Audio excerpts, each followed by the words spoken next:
the White House there, where we're joined now by the Minister of State for External Affairs, Shashi Tharoor.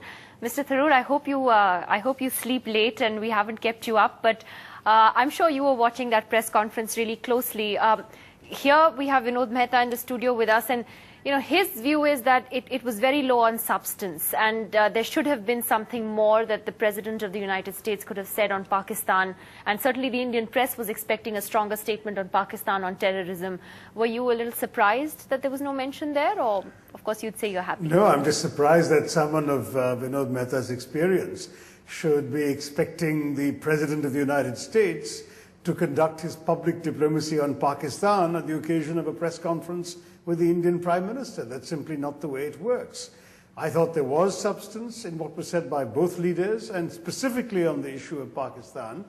The President of the US conveyed very bluntly the message that Pakistan should realize that militancy, which was once directed outside, is now causing damage inside Pakistan. That was a pretty clear signal, and a pretty strong one by the standards of most international statements. In addition, I thought in the discussions of the press conference, what we saw was an extraordinary amount of substance, everything from climate change issues to food security, cooperation on the nuclear deal.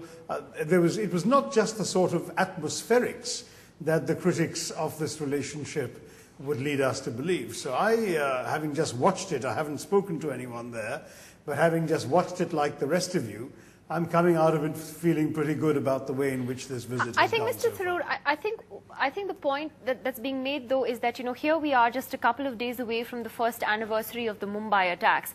And the Indian people have been looking very, very closely at the kind of American pressure or, whatever pressure Washington is able to put on Islamabad in this case. I think perhaps people were hoping to see a stronger statement, maybe by not naming Pakistan, but saying that, look, at least those behind the attack should be brought to justice, there should be a speedy trial. But we didn't even see that kind of a statement from the Americans, and he kind of ducked the question on, aid being misused to Pakistan. He didn't really answer that. Of course, he must be a smart diplomat, a smart president to do that. As I said, I don't think he can really use this occasion to send public signals to Pakistan. I don't think we should have expected him to do that. But as far as the 26/11 anniversary is concerned, that's still 2 days away, and I suspect there is bound to be a statement from the US targeting that particular occasion, just as our Prime Minister will be saying things on 26/11 that he didn't say today. So let's not try and judge these events by our expectations here in the media in India. The fact is, there was some concern before the Prime Minister got there, and many of the commentariat, that somehow the relationship had taken a nosedive since the good old days of the past, that at best all we would get would be platitudes.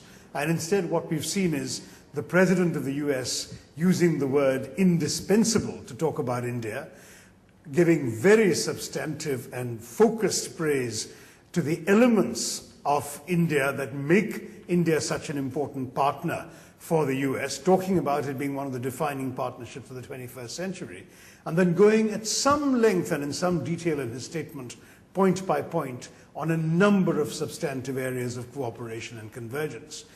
Given all of that, I think what the Prime Minister of India has accomplished is to reassert that this is a relationship that matters to both sides, not just to one. And to cap it all, we now have the confirmation that President Obama is going to be traveling to India next year. I think that the Indian press should be celebrating what we have heard in the last half an hour. All right. Tuba.com